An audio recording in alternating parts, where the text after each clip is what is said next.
Welcome to our greenhouse. This may be your first time working at a greenhouse, or you may have many years of experience. Either way, it's clear that each greenhouse is different. However, our goals are the same everywhere. We all wish to provide a quality product for our customers. And by working together, we can do it as safely as possible. The Worker Protection Standard, or WPS, is a regulation issued by the Environmental Protection Agency, or EPA, that your employer must follow to help you be safe while you're working here. You should follow your employer's instructions. This video will tell you what to expect from your employer, and we will talk about easy steps that you should take to keep you protected from pesticides, where they may have been used and where their residues may be present. And that's why you're watching this program. There is little need for you to be concerned about your health and safety while you're here, as long as you follow the safety steps we'll be discussing. If you have any questions, make sure to ask your supervisor or the trainer who is here today. They're here to help you do your best work and to keep you out of harm's way. Ready? Good. Let's start with a couple definitions. Here at the greenhouse, most of you will be considered either workers or handlers. Workers are employees who do hand tasks in crop areas, such as cultivating, pruning, and harvesting. Most often, workers will be exposed to pesticide residues from contact with soil or plants.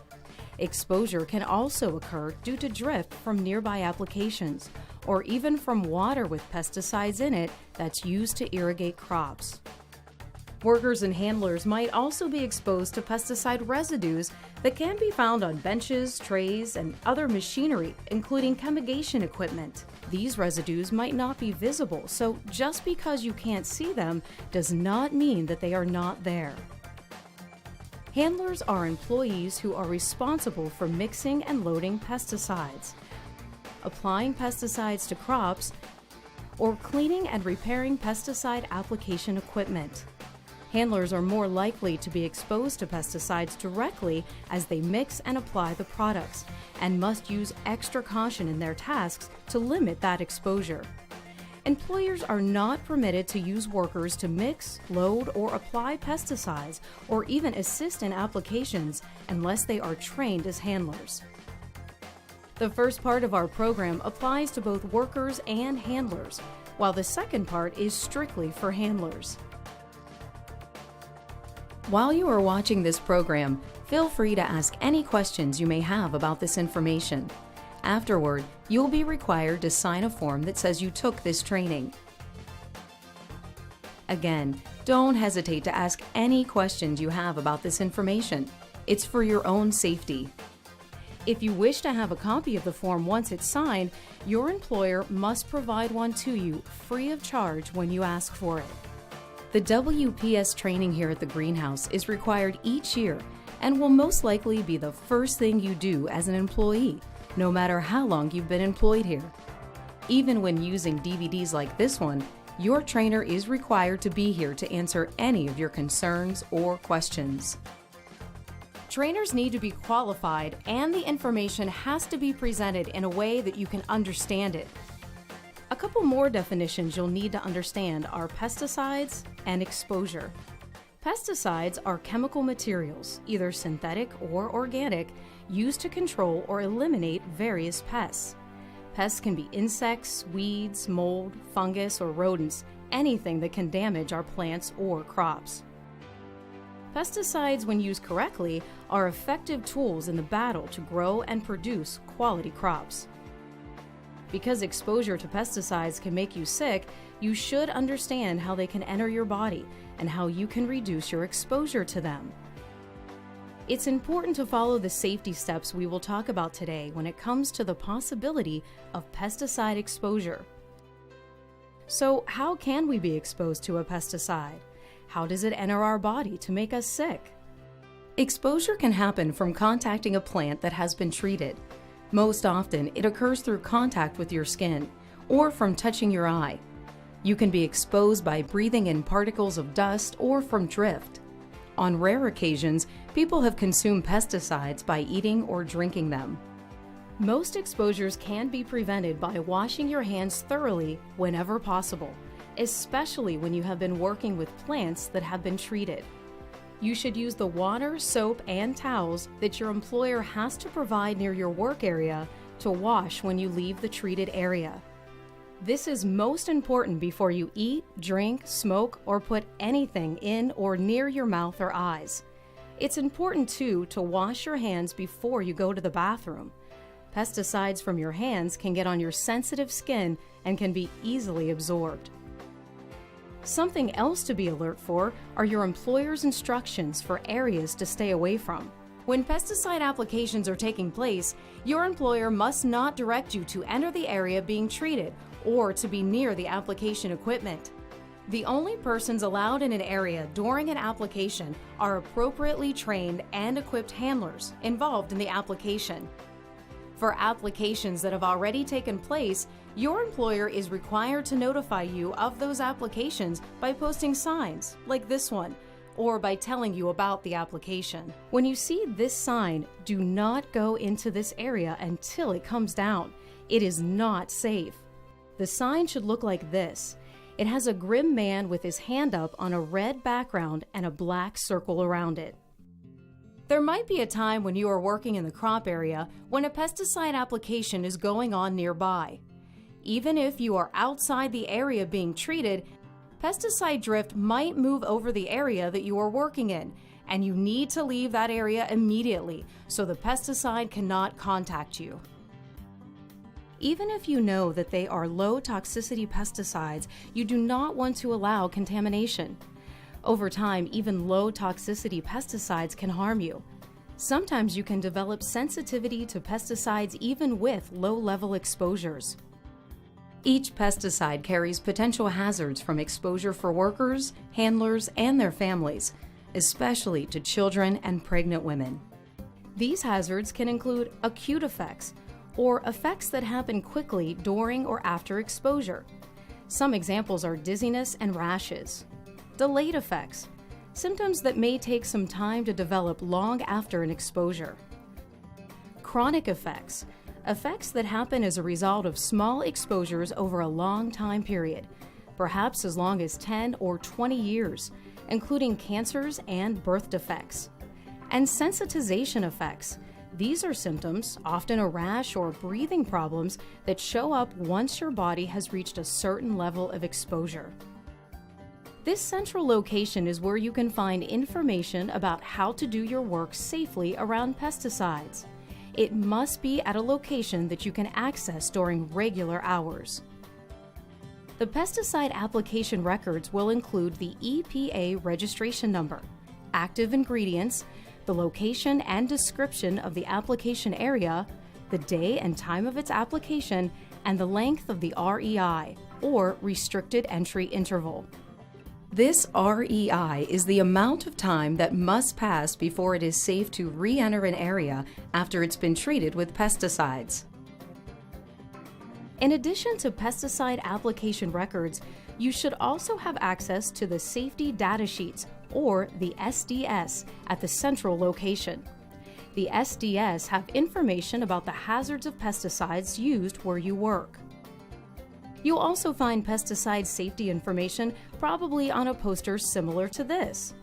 Besides the reminders about ways to reduce your exposure, there will be contact numbers and addresses for an area hospital or medical center, along with the contact information for the state lead agency, which in Pennsylvania will be your Regional Pennsylvania Department of Agriculture. You can use the phone number for the state lead agency to report pesticide or WPS violations.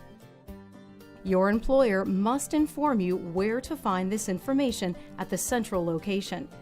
You should make sure you learn its location right away. We talked earlier about washing your hands and the important role it plays in protecting you from pesticides. But what happens if you find yourself too far away from the main wash house, decontamination site, or a bathroom, and you come into contact with pesticides? Under the WPS, workers must have access to at least 1 gallon of water for washing, soap, and single-use towels within a quarter mile of the crop area they may be working in, when it has been less than 30 days since the last restricted entry interval expired in that crop area. Do not use irrigation water to wash with, as it might have pesticides in it, and definitely don't drink irrigation water. For handlers, the owner is required to provide at least 3 gallons of clean water, soap, and single-use towels at the mix and load site, as well as the area where they remove personal protective equipment, and within a quarter mile of any application area. When you are done with work at the end of the day, wash thoroughly before going home. This is especially important for handlers. If possible, handlers should shower and change into clean clothing before going home. No matter what job you perform at the greenhouse, if it must wait until you get home, make sure to shower and change into clean clothes as soon as you can. You should also avoid contact with your spouse or children until after you've showered and changed. Remember to take your work shoes or boots off before entering your home. There are additional ways that you can keep your family safe from being exposed to hazardous pesticides. Never take used pesticide containers home from work. No matter how well you feel they've been rinsed or how clean they appear, these containers are not safe to be used for any purpose. Even the smallest amounts of pesticide can make you or your family members very sick if you were to drink from one of these jugs. Personal protective equipment, or PPE, is another way to protect yourself from pesticides. If you handle pesticides, it is necessary for you to wear PPE as described on the product label. PPE may include coveralls, special gloves, chemical-resistant boots, eye protection, and even dust or respirator masks to protect handlers when they are handling pesticides. Most workers will never need PPE unless they are part of an early entry group that is directed to work on a specific task in a treated area where the REI is still in effect. These workers must receive additional information and protections from their employer, which may include PPE.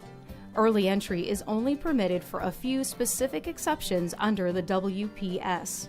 These workers must be provided with PPE if required by the label for the duration of time to complete their assigned task. Do not take PPE home with you. Your employer must provide, maintain, and clean PPE.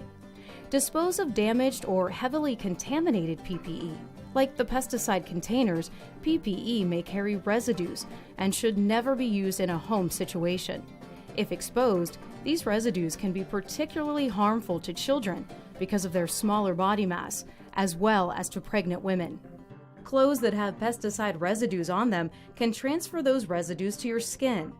Work clothes that you wear to protect yourself from skin exposure should include long pants, long sleeves, and shoes with socks. These should be clean when you arrive for work each day. It is smart to keep your work clothes separate from the rest of your family laundry. Whoever handles the family laundry can wear gloves to help protect themselves from residues on clothing, or should wash up after handling the laundry. Your work clothes should be washed in the hottest water possible. Then it is best to dry those work clothes by hanging them outside to dry in the sun. Early entry workers must first be shown what PPE they need and how to put it on and off. Their employer must also tell them under what exception to the REI that they are going in under, what their duties will be, and what limitations they are under. All early entry workers must be at least 18 years of age. We'll discuss more about handlers' responsibilities and PPE in the next part of our training. Occasionally, and in spite of everyone's best efforts, accidental exposures to pesticides can still occur. If you believe you have been exposed, but you don't have any symptoms, wash off as soon as possible. If your clothing has been exposed, take it off immediately and wash yourself thoroughly. Again, shower if possible. Be careful when removing your clothes to prevent getting pesticides in your eyes, face, or mouth. In case of an extreme situation, and when there is no other option, a nearby stream or pond may be used for an emergency decontamination. Make sure you wash thoroughly as soon as you can, wash your hair too, and put on clean clothes. If you get pesticides in your eyes, be sure to rinse them with clean water as quickly as possible to minimize possible long-term damage. If only one eye has been exposed, make sure to rinse that eye without contaminating the other eye. Rinse the affected eye for at least 15 minutes and then seek immediate medical care. If you have been exposed to a pesticide, you may have a headache or feel nauseated, feel dizzy, lightheaded, have a rash, or sweat more than usual. If you start to feel ill, the first thing you should do is notify your supervisor to ask for emergency assistance. Your employer must provide transportation for you to a medical facility and will be required to provide the EPA information about pesticides you may have been exposed to. Your employer must provide the SDS and the application and exposure information to the treating medical personnel. The SDS sheet at the central location will give first aid instructions. If you think you may be experiencing heat stress, try taking a few minutes in a safe, cool, or shaded area and get something cold to drink, preferably water. Loosen your clothing and/or your PPE and get as much fresh air as possible. Try to have someone stay with you until you feel better. It's possible that you could find a coworker who's not feeling well or may even be unconscious because of a pesticide exposure. That person should be taken to a medical facility as soon as possible. Again, your best response is to get help from your employer immediately and to get the injured person to medical care. Be careful not to contaminate yourself. It is important that a person with proper training take care of the sick person. We can't emphasize enough that being alert and paying attention to assignments and the provided pesticide application information is the smartest way to stay safe and healthy on the job. If you need the pesticide application information or the safety data sheet, but you are not able to obtain it, ask for it from your employer. You may also designate a representative to ask for that for you. To do that, you must put in writing your name, your signature, the date of the designation, dates that you need the records from, and the name of your designated representative and their contact information, plus a statement that designates that person as your representative. The document must include a description of the specific information being requested to include the dates of the requested records and the type of work you were doing then. That designated representative must then give that to your employer. Well, that's about it for now. Let's take a quick look at the basic points we cover today. The WPS, or Worker Protection Standard, is a regulation developed by the Environmental Protection Agency that helps to keep you safe and healthy at work by requiring your employer to provide information and supplies related to minimizing your exposure to pesticides. You will be trained every year to be taught or reminded about the safety elements provided, as well as your responsibility to understand and apply the information you've been taught. Your employer will provide a central location at work where you can read and learn all about the pesticides in use, where and when they've been applied, information about their active ingredients, as well as contact and address information for the closest medical center or hospital in case of an exposure. In addition to the safety data sheets, pesticide labels can provide information related to their safe handling, as well as signal words and basic first aid information. Protect yourself and your family by paying attention to signs and areas of potential exposure. Keep children and non-working family away from pesticide-treated areas. Don't use pesticide containers for anything other than storing pesticides properly. Keep your work clothes separate from regular family laundry. Wash thoroughly at the end of the day or shower and change into clean clothes either at a wash station or at home before coming into contact with your spouse or other family members. If you think you've been exposed to pesticides or see someone else who has, get help from your supervisor immediately.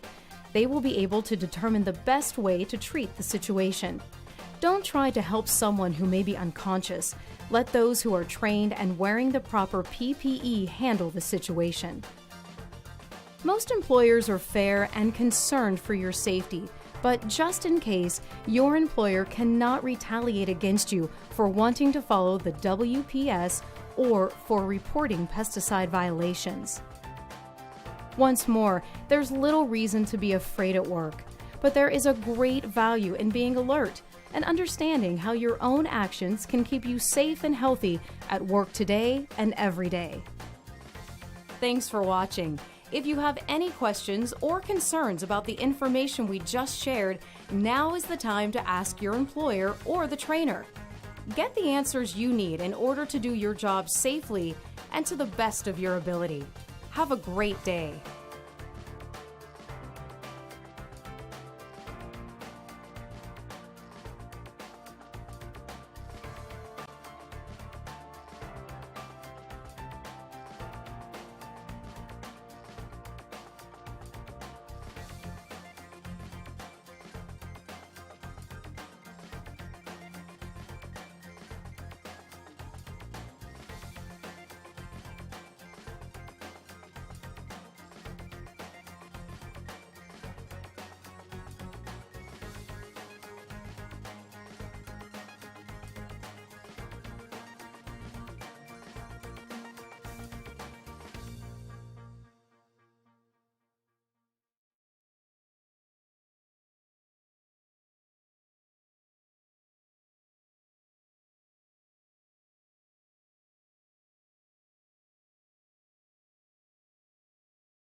If you've been asked to view this pesticide safety training video, it means you've been chosen as a pesticide handler at the greenhouse.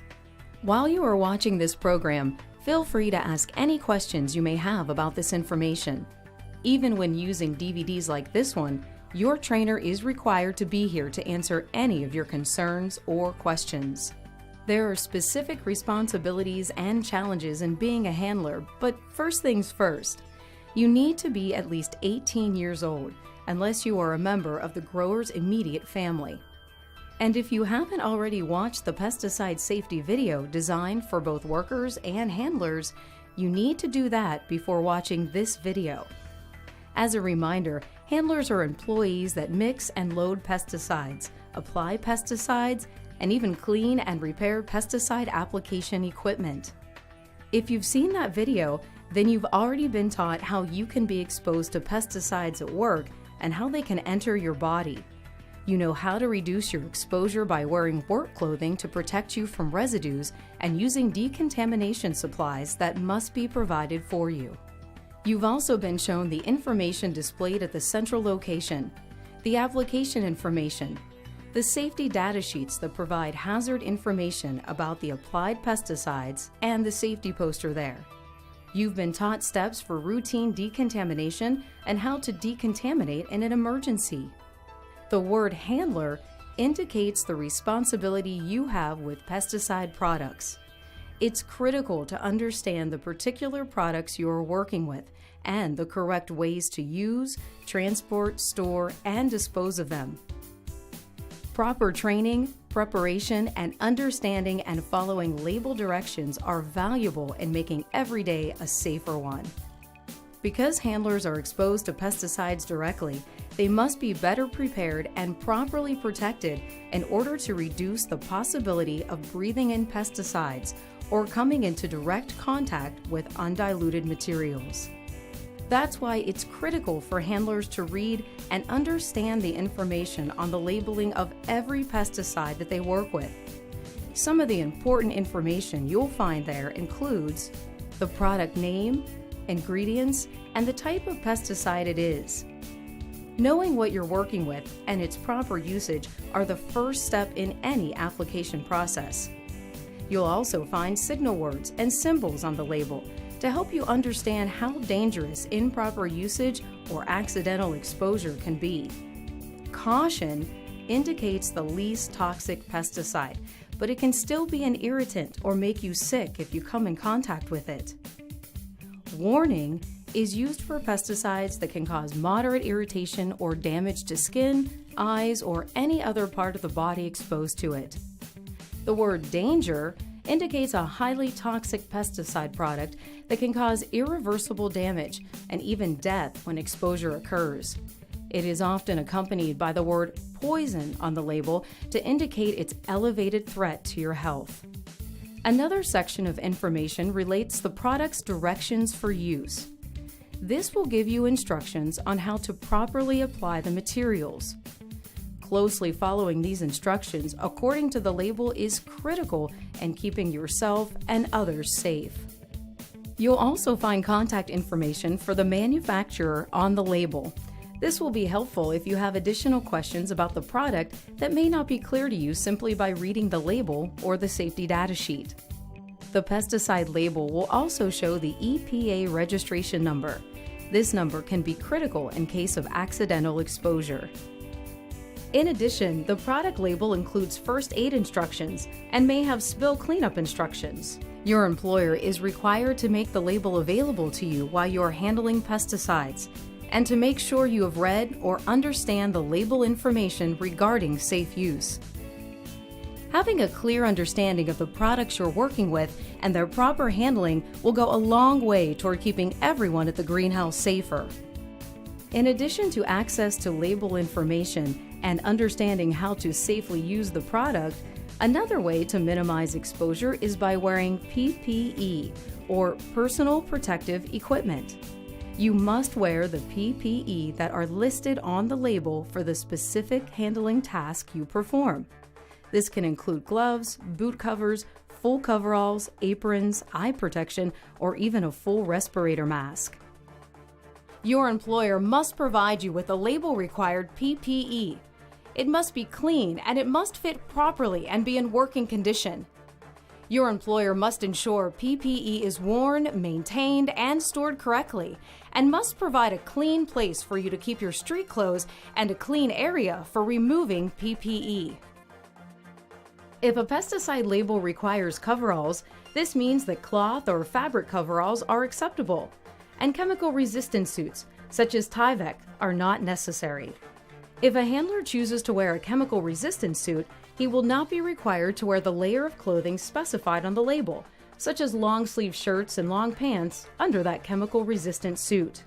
Keep in mind, PPE alone cannot prevent all opportunities for pesticide exposure.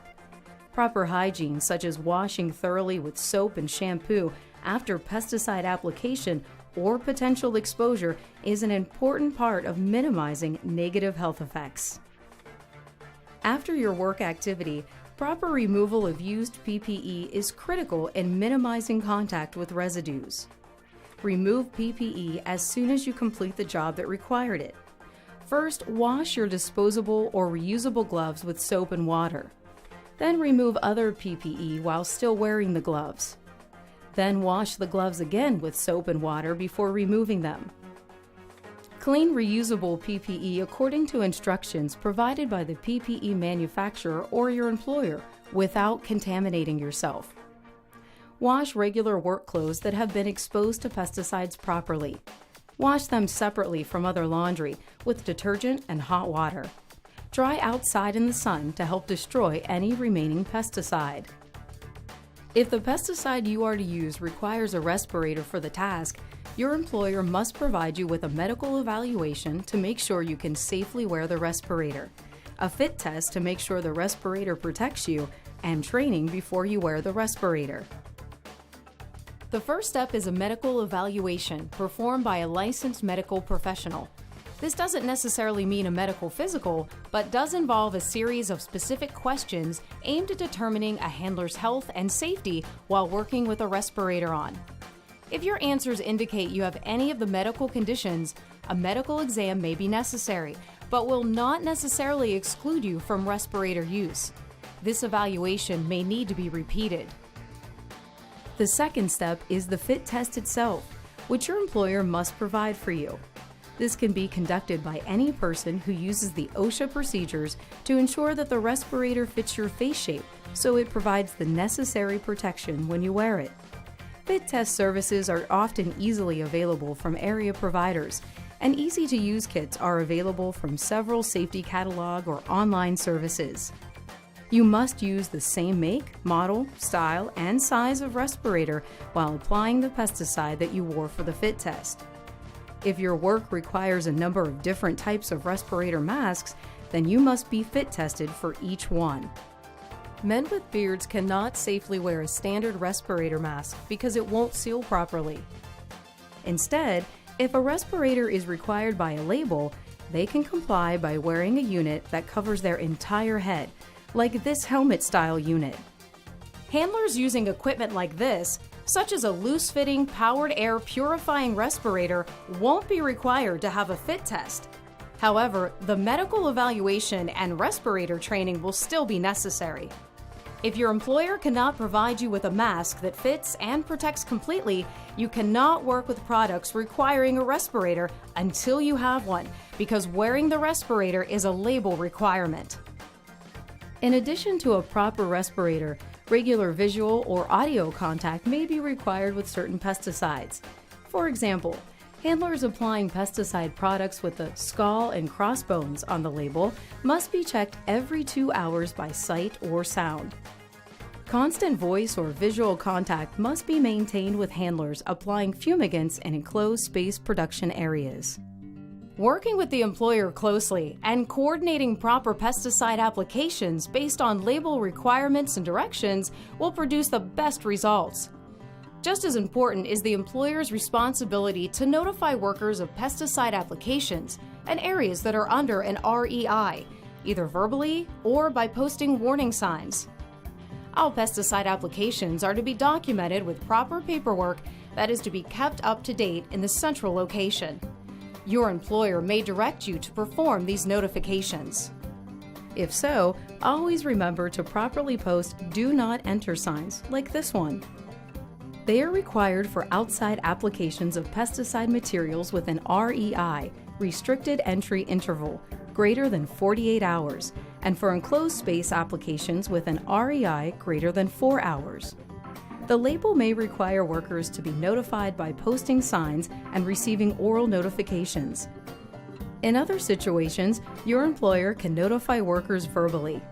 Again, following your employer's instructions and knowing when these signs need to be posted, for how long, and in which areas are critical in keeping your coworkers informed. The pesticide labels have all the necessary details on proper application and how long the REI lasts. We can't emphasize enough the importance of following pesticide label instructions. This is a critical part of keeping yourself and your coworkers safe, and the label is the law. Your employer is also required to notify workers in advance of any application so that they can be aware of any potentially unsafe areas. Your employer is responsible for posting of the application records, but they may direct you to record the application information and post it at the central location. Whether you are directed to do the record keeping or not, this information is critical to the safety of everyone at the greenhouse. During application, wind or other conditions may cause pesticides to land somewhere other than their intended target. This is called drift. As a handler making an application, you must make sure that each pesticide is applied so that it does not contact anyone who is not properly trained and wearing the appropriate protective equipment. Your employer will work with you to make sure you know how to safely and correctly use any equipment to minimize the possibility of drift. Workers must never be permitted to be in areas close to the application equipment, and applicators must be aware of any potential exposure to workers and should suspend any application where people may be contacted. The only persons allowed in an area during an application are appropriately trained and equipped handlers involved in the application. Though the potential for drift is often a concern with applications involving mechanical sprayers, it can also happen where pesticides are applied using irrigation systems, a process we call chemigation. In addition to drift, handlers need to be aware of the potential for pesticide runoff or other environmental and wildlife hazards.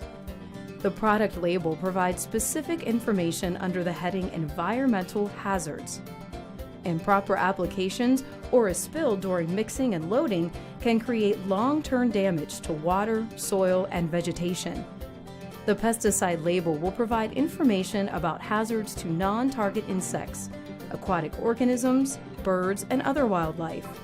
As a handler, you must be careful to follow the label to avoid damage to the environment and wildlife. Again, the most important thing you can do now is to know as much as possible about the pesticides that are used in the areas where you work. Your employer is required to provide information about each application and must explain the label to you if you cannot read it. Don't be afraid to ask questions. You can even ask a coworker to help you get the answers to your questions. As mentioned in the previous program, pesticide exposure carries potential hazards for handlers and their families. These hazards can include acute effects, or effects that show up during or quickly after exposure. Delayed effects, symptoms that may take some time to develop long after an exposure.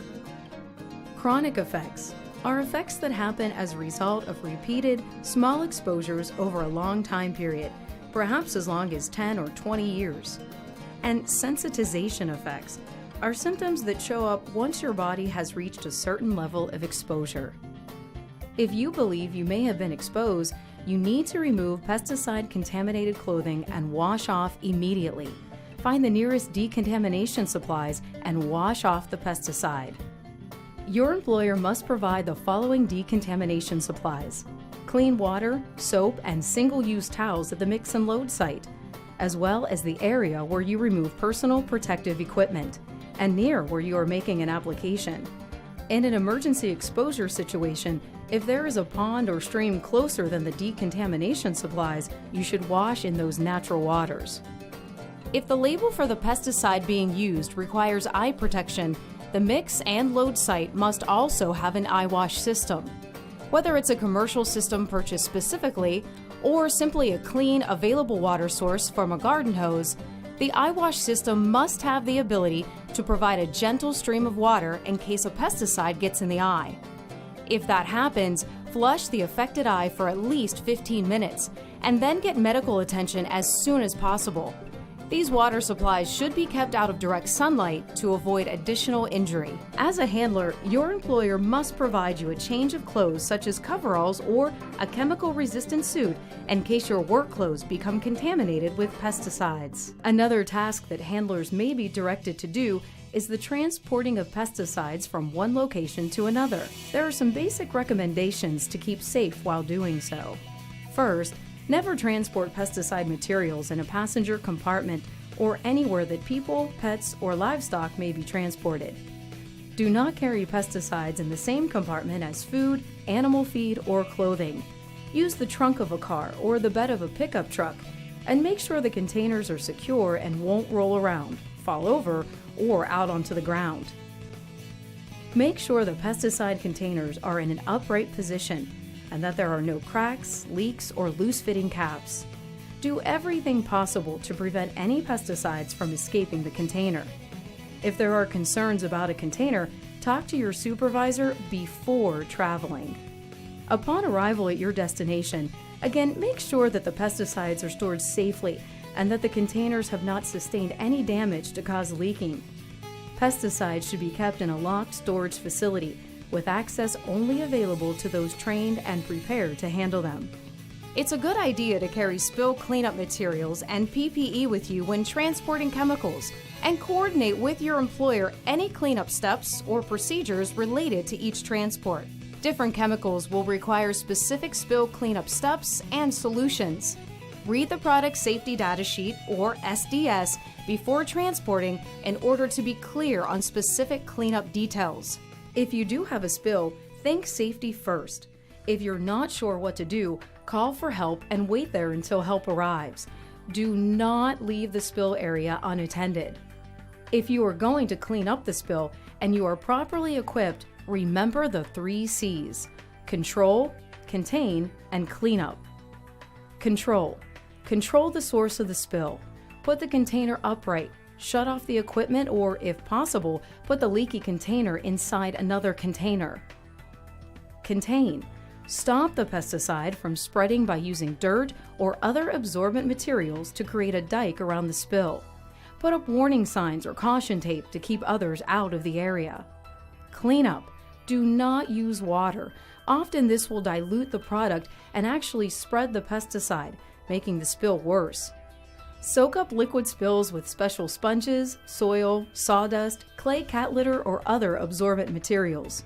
Sweep the spill and clean up material into plastic containers or special drums. The label or the SDS may have disposal instructions for the spilled material. State or federal requirements may require spills to be reported. Your supervisor should be able to provide more specific information. After cleaning up a spill, you should wash thoroughly at the end of your shift. If possible, take a full shower with soap and shampoo at work, then change into clean clothes before you go home.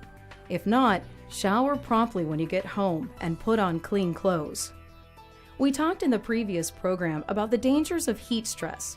Because handlers like you will be most often wearing PPE, sometimes in warm weather or in closed spaces like sprayer cabs, heat stress is possible. It's worth repeating that if you think you may be experiencing heat stress, try taking a few minutes in a safe, cool, or shaded area and get something cold to drink, preferably water. Loosen your clothing or PPE and get as much air to cool yourself as possible. Try to have someone stay with you until you feel better. Your employer is responsible for managing heat stress if you must wear PPE to protect yourself from pesticides. Remember, more detailed information about pesticides and other materials you work with can be found on the Safety Data Sheets, or SDS. Recent changes to requirements on how SDSs are written should make them easier to understand necessary hazard and emergency medical information about the pesticides in use. Your employer must display the safety data sheets for all pesticides that you may come into contact with. Your employer will tell you where the central location is at the greenhouse, where the SDS, application records, and safety information display with emergency contact information are found. Remember, there's no reason to be afraid at work. By selecting you as a handler, your employer places a serious responsibility in your hands.